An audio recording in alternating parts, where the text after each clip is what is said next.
ಮತ್ತೆ ಸ್ವಾಗತ.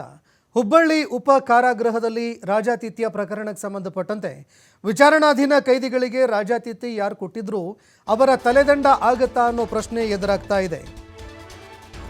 ಅದರಲ್ಲೂ ಡಿಜಿಪಿ ಅವರು ಭೇಟಿ ಕೊಟ್ಟ 3 ದಿನದಲ್ಲಿ ವಿಡಿಯೋಗಳು ವೈರಲ್ ಆಗೋದಕ್ಕೆ ಆರಂಭ ಆಗಿತ್ತು. ವಿಚಾರಣಾಧೀನ ಕೈದಿಗಳಿಗೆ ಸಿಗ್ತಾ ಇರುವಂತಹ ರಾಜಾತಿಥ್ಯ ವಿಚಾರ ತೀವ್ರ ಚರ್ಚೆಗೆ ಕಾರಣ ಆಗಿತ್ತು. ಕಳೆದ ಶನಿವಾರ ವೈರಲ್ ಆಗಿತ್ತು ಜೈಲಿನ ಕರ್ಮಕಾಂಡಗಳ ವಿಡಿಯೋ. ಈ ಹಿನ್ನೆಲೆಯಲ್ಲಿ ಉಪ ಕಾರಾಗೃಹಕ್ಕೆ ಡಿಐಜಿ ಅವರು ಭೇಟಿ ಕೊಟ್ಟಿದ್ದರು. ಉತ್ತರ ವಲಯ ಕಾರಾಗೃಹ ಡಿಐಜಿ ಟಿ.ಪಿ. ಶೇಷ ಅವರು ಭೇಟಿ ಕೊಟ್ಟಿದ್ದರು, ಪರಿಶೀಲನೆ ಕೂಡ ಮಾಡಿದರು. ಪ್ರಕರಣದ ಬಗ್ಗೆ ತನಿಖೆ ನಡೆಸಿ ನಿನ್ನೆ ಸಂಜೆ ವರದಿ ಕೂಡ ಕೊಟ್ಟಿದ್ದಾರೆ ಟಿ.ಪಿ. ಶೇಷ ಅವರು. ಅಂದರೆ ಏನಾಗಿತ್ತು, ಯಾರು ಒಳಗಡೆ ಈ ಸಪ್ಲೈ ಮಾಡಿದವರು, ಒಳಗಡೆ ಬಂದಿದ್ದು ಹೇಗೆ, ಈ ಎಲ್ಲ ವಿಚಾರಗಳಿಗೆ ಸಂಬಂಧಪಟ್ಟಂತೆ ವರದಿ ಕೊಟ್ಟಿದ್ದಾರೆ ಅನ್ನೋ ಮಾಹಿತಿ ಲಭ್ಯವಾಗ್ತಾ ಇದೆ.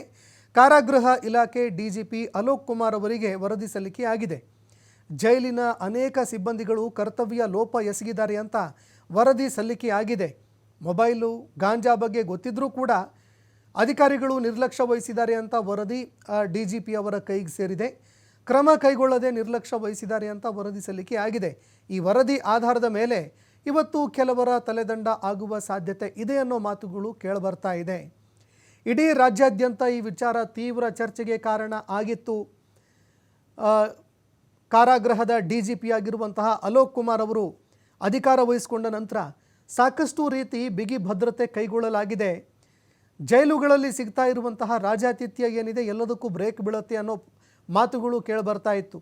ಆದರೆ ಡಿಜಿಪಿ ಅವರು ಭೇಟಿ ಕೊಟ್ಟ ನಂತರ ಮತ್ತೆ ರಾಜಾತಿಥ್ಯದ ವಿಡಿಯೋಗಳು ಬೆಳಕಿಗೆ ಬಂದಿತ್ತು. ಈ ಬಗ್ಗೆ ಮತ್ತಷ್ಟು ಮಾಹಿತಿ ಕೊಡ್ತಾರೆ ಪ್ರತಿನಿಧಿ ಯಲ್ಲಪ್ಪ ಸೋಲಾರಗೊಪ್ಪ. ಫೋನ್ ಸಂಪರ್ಕದಲ್ಲಿ ಜಾಯ್ನ್ ಆಗಿದ್ದಾರೆ. ಯಲ್ಲಪ್ಪ, ಉಪ ಕಾರಾಗೃಹದಲ್ಲಿ ರಾಜಾತಿಥ್ಯ ಪ್ರಕರಣಕ್ಕೆ ಸಂಬಂಧಪಟ್ಟಂತೆ ಡಿಐಜಿ ಅವರು ಒಂದು ವರದಿ ಸಲ್ಲಿಕೆ ಮಾಡಿದ್ದಾರೆ ಅನ್ನೋ ಮಾಹಿತಿಗಳು ಲಭ್ಯವಾಗ್ತಾ ಇದೆ. ವರದಿಯಲ್ಲಿ ಏನಿದೆ, ಯಾರು ಕರ್ತವ್ಯ ಲೋಪ ಎಸಗಿದ್ದಾರೆ ಅವರ ತಲೆದಂಡ ಆಗತ್ತಾ, ಈ ಬಗ್ಗೆ ಮತ್ತಷ್ಟು ಮಾಹಿತಿ ಕೊಡೋದಾದ್ರೆ? ಸಂತೋಷ್, ಏನು ಹುಬ್ಬಳ್ಳಿಯ ಉಪ ಕಾರಾಗೃಹದೇನಿದೆ ಇದರಲ್ಲಿ ಒಂದು ರಾಜ್ಯಾತಿಥ್ಯ ಸಂಪರ್ಕಂಗೆ ಕೆಲವೊಂದಿಷ್ಟು ವಿಡಿಯೋಗಳು ಫೋಟೋಗಳು ಇಲ್ಲಿಂದ ವೈರಲ್ ಆಗಿದ್ದು, ಮಲ್ಲಿಕ್ ಅಂತ ಹೇಳಿ ನವೆಂಬರ್ 13ರಂದು ಹುಬ್ಬಳ್ಳಿಯ ಒಂದು ಬೆಂಡಿಗಿರಿ ಪೊಲೀಸ್ ಠಾಣೆ ವ್ಯಾಪ್ತಿಯಲ್ಲಿ ಮಲ್ಲಿಕ್ ಜಾನ್ ಅನ್ನುವಂತಹ ವ್ಯಕ್ತಿಯನ್ನ ಇಲ್ಲಿಂದ್ರೆ ಬರ್ಬರವಾಗಿ ಕೊಲೆ ಮಾಡಲಾಗಿತ್ತು.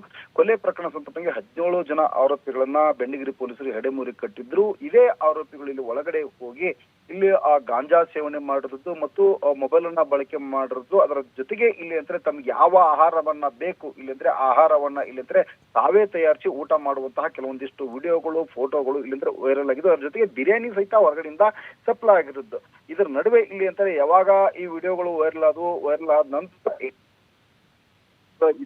ಆಗದೆ ಉತ್ತರ ವಲಯ ಡಿಐಜಿ ಟಿ.ಪಿ. ಶೇಷ ಅವರು ಭೇಟಿ ನೀಡಿ ಒಂದು ಸುದೀರ್ಘವಾಗಿ ಎಲ್ಲ 17 ಜನ ಆರೋಪಿಗಳಿದ್ರೆ 17 ಜನ ಆರೋಪಿಗಳಲ್ಲಿ ಆ ಒಂದು ಶೆಲ್ ಅಲ್ಲಿ ಯಾವ ಶೆಲ್ ಅಲ್ಲಿ ಮತ್ತು ಆ ಫೋಟೋಗಳಿದ್ದು ಆ ಫೋಟೋ ಇಲ್ಲಿ ಅಂತ ಗಂಟೆಗಳ ಕಾಲ ಅಂದ್ರೆ ಎಲ್ಲ ಒಬ್ಬೊಬ್ಬರನ್ನೇ ಕರೆಸಿ ವಿಚಾರಣೆ ಮಾಡುವಂತ ಕೆಲಸವನ್ನ ಶೇಷ ಅವರು ಮಾಡಿದ ನಂತರ ಇಲ್ಲಿ ಅಂತಂದ್ರೆ ಯಾವಾಗ ಈ ಪ್ರಕರಣ ಬೆಳಕಿಗೆ ಬಂತು, ಪ್ರಕರಣ ಬೆಳಕಿನ ನಂತರ ತಾವೇ ಭೇಟಿ ನೀಡಿ ಖುದ್ದಾಗಿ ಭೇಟಿ ನೀಡಿ ಮತ್ತು ಮಾಧ್ಯಮಕ್ಕೆ ಹೇಳಿಕೆ ನೀಡಿದ್ರು.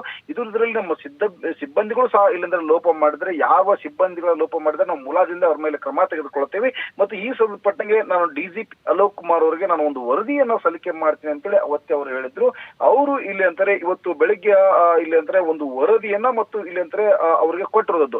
ಆ ಡಿಜಿಪಿ ಅವರಿಗೆ ವರದಿಯನ್ನ ಕೊಟ್ಟಿದ್ರು ಮತ್ತು ಸಿಬ್ಬಂದಿಗಳು ಯಾವ್ಯಾರು ಇದರಲ್ಲಿ ಕರ್ತವ್ಯ ಲೋಪ ಎಸಗಿದ್ದಾರೆ ಅನ್ನೋದರ ಬಗ್ಗೆ ಈಗಾಗಲೇ ಒಂದು ಸಂದೇಶವನ್ನ ರವಾನೆ ಮಾಡಿದ್ದಾರೆ. ಅಲೋಕ್ ಕುಮಾರ್ ಅವರು ಮಧ್ಯಾಹ್ನದವರೆಗೆ ಯಾವೆಲ್ಲ ಇಲ್ಲಂದ್ರೆ ಅಧಿಕಾರಿಗಳು ಮತ್ತು ಕೆಲವೊಂದಿಷ್ಟು ಸಿಬ್ಬಂದಿಗಳು ಜೈಲಾಧಿಕಾರಿಗಳ ಜೊತೆಗೆ ಇಲ್ಲಂದ್ರೆ ಸಿಬ್ಬಂದಿಗಳು ಭಾಗಿಯಾಗಿದ್ರೆ ಅವರ ತಲೆದಂಡ ಆಗುವಂತಹ ಸಾಧ್ಯತೆ ಇದೆ. ಸಂತೋಷ್, ಧನ್ಯವಾದಗಳು ಯಲ್ಲಪ್ಪ ನಿಮ್ಮೆಲ್ಲ ಮಾಹಿತಿಗೆ.